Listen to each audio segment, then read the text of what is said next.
Good Morning Business, le grand entretien.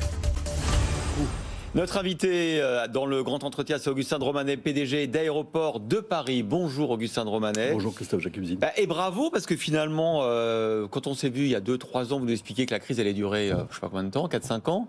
Au fond, ça y est, c'est terminé. Vous enregistrez un bénéfice de plus d'un demi-milliard d'euros, malgré un trafic qui n'est pas encore tout à fait revenu au niveau d'avant-crise. Et pareil pour les compagnies aériennes, pareil pour les fabricants d'avions, les fabricants de moteurs. Le secteur, même mieux qu'avant la crise, si on regarde les marges.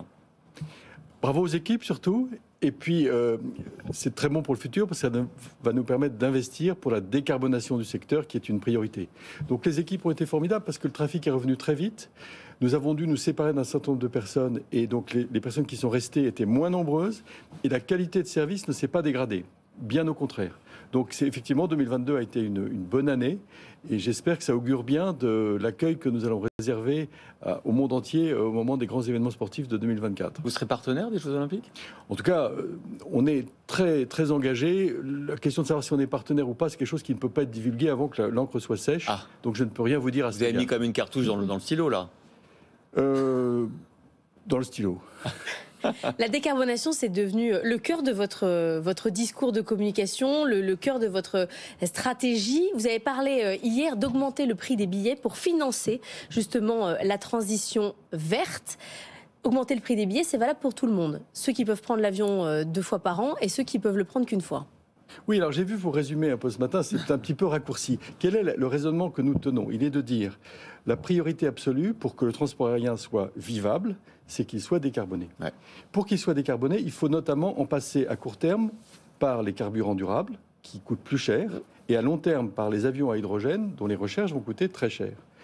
Donc il y a 2 solutions. Soit on attend que le contribuable paye 100% de ce surcoût, et là, on peut attendre longtemps parce que le contribuable n'a pas ses moyens, soit on accepte de faire contribuer un peu le passager. Et notre discours est le suivant.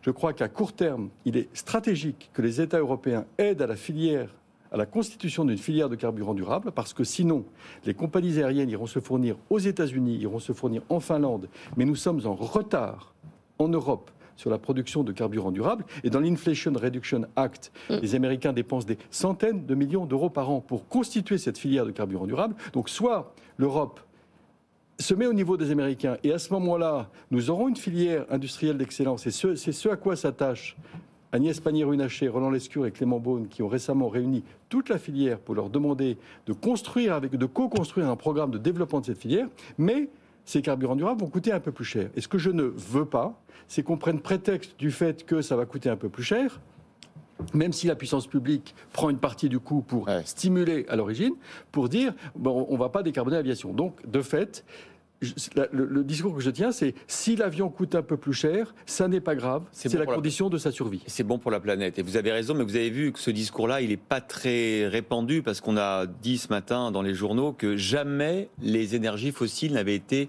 autant subventionnées.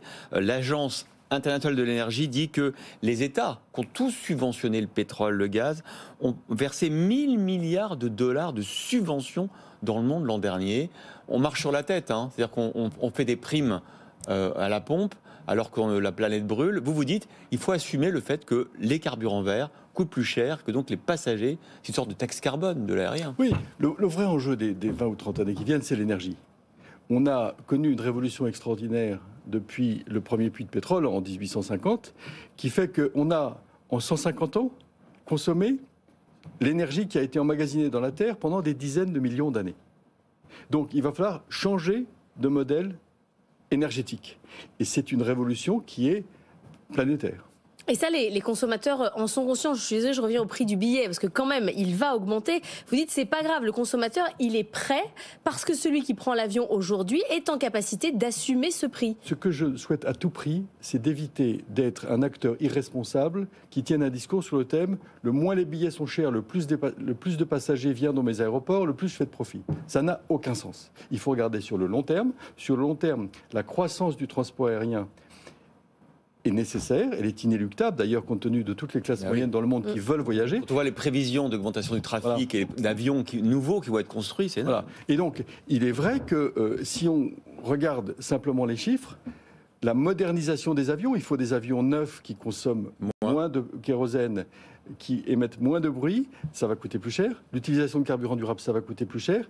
Et en plus, mais là je pousse le bouchon très loin, mais je suis provocateur pour être compris, si les billets sont un peu plus chers, ça conduira peut-être les gens à aller un peu moins pour des week-ends d'1 jour et demi dans des villes européennes 10 fois par an. Mais vous avez raison, mais on continue à avoir des publicités de compagnies low cost qui vous proposent d'aller partout en Europe pour 39, 49, 59 euros. Alors c'est tout le paradoxe. Je trouve que c'est formidable que les jeunes générations puissent découvrir le monde, découvrir l'Europe. Donc il y a une tension entre tout ce qu'apporte le transport aérien, qui est quand même exceptionnel, la culture, le contact avec les autres, etc., et puis la responsabilité.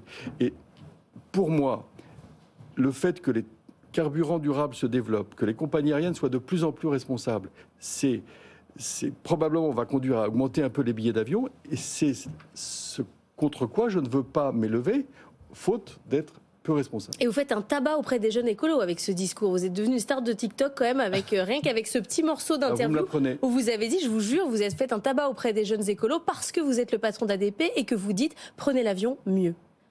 Mais en réalité, ce que je dis n'a rien d'original. Quand vous achetez des biscuits et que vous voyez sur le paquet de biscuits, faites attention, bougez, marchez. Quand vous faites des publicités pour les voitures et qu'on vous dit mais faites attention, allez au pied dès que vous pouvez. Quand vous faites des publicités pour le gaz ou l'électricité et qu'on vous dit consommez avec modération, au fond je ne fais rien que de choses évidentes. Oui, mais vous avez aussi des aéroports partout dans le monde, en Turquie, en Inde. Est-ce que ce discours-là, sur des pays qui légitimement ont envie de nous rattraper, ont envie de voyager autant que nous, est-ce que vous pouvez tenir ce discours-là? Oui. Est-ce que vous n'êtes pas un double langage? Est-ce que vous êtes Non, alors je déteste le double langage. Je vais en Inde la semaine prochaine rencontrer nos partenaires qui, avec Airbus, avec Safran et avec nous, ont constitué un groupe de travail pour les carburants durables en Inde. La bataille des 20 années qui viennent va être la bataille de l'énergie renouvelable. Des pays comme l'Inde, des pays comme l'Arabie Saoudite sont des réservoirs extraordinaires, notamment d'énergie solaire. Bien sûr. Or, pour faire de l'hydrogène vert ou pour produire des carburants durables, il faut de l'électricité verte. Et il en faut des quantités exceptionnelles. Si aujourd'hui, on devait alimenter en carburant durable tous les avions de la planète, il faudrait utiliser 75% des énergies renouvelables disponibles. Donc, il va y avoir une compétition entre les camions, les automobiles, le transport aérien, les aciéries, les cimenteries, pour avoir de l'électricité verte. Donc, encore une fois, je le redis, le grand défi des 30 prochaines années, c'est de produire de l'électricité verte. Il y aura une compétition des usages. Bon, est-ce que là, vous n'êtes pas, quand on voit vos résultats de 1000 milliards, là, ça y est, vous êtes prêt pour la privatisation, à pouvoir rouvrir le dossier, là? J'ai toujours dit que j'étais ouvert à toutes les solutions, mais je suis extrêmement fier, et avec tous les collaborateurs d'ADP, d'apporter la preuve que ce n'est pas parce qu'on a un actionnaire public qu'on est nécessairement mal géré. Je sais que vous êtes obsédé par la question des temps d'attente dans les aéroports, que vous mesurez les temps passés à chaque guichet. Vous avez une nouvelle offre qui a été lancée en décembre dernier de Duty Free. C'est une grande galerie commerçante maintenant, l'aéroport. Il faut qu'on y aille, pas par hasard, un peu comme chez Total, un peu comme la station-service. Il faut qu'on aime l'aéroport. Notre raison d'être, c'est de bien accueillir les passagers. Vous passez beaucoup de temps quand vous prenez un long courrier. Environ 2h30 dans l'aéroport. Il faut que cette expérience soit bonne. Et donc, nous avons créé une nouvelle marque qui s'appelle X-Time, qui permet, avec des lounges, avec des services de nourriture, food and beverage, avec des services de commerce, d'apporter le meilleur aux passagers, d'apporter des services, des produits exceptionnels. Et quant au temps d'attente, nous travaillons très, très étroitement avec la police aux frontières. J'espère que prochainement, nous pourrons annoncer que nous allons nous mettre d'accord pour faire un baromètre en commun. Donc nous faisons depuis quelques mois des pas de géant pour faire prendre conscience à chacun, d'abord qu'on n'améliore que ce que l'on mesure, donc nous allons mesurer ensemble.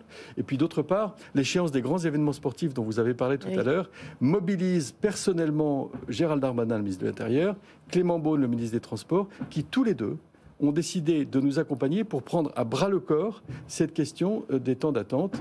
Et d'ailleurs, je salue le nouveau directeur central de la police aux frontières, avec lequel j'échange quasiment chaque semaine, pour mettre en place notamment le recrutement de contractuels qu'a décidé le ministre. Et je le dis à tous les jeunes qui nous écoutent, il y a aujourd'hui 250 postes à Orly, à Charles de Gaulle, qui sont offerts pour des personnes qui pourraient devenir des assistants contractuels à la police aux frontières pour fluidifier les passages. Les JO, vous ne redoutez pas une thrombose énorme? On n'aura pas de métro rapide depuis Charles de Gaulle.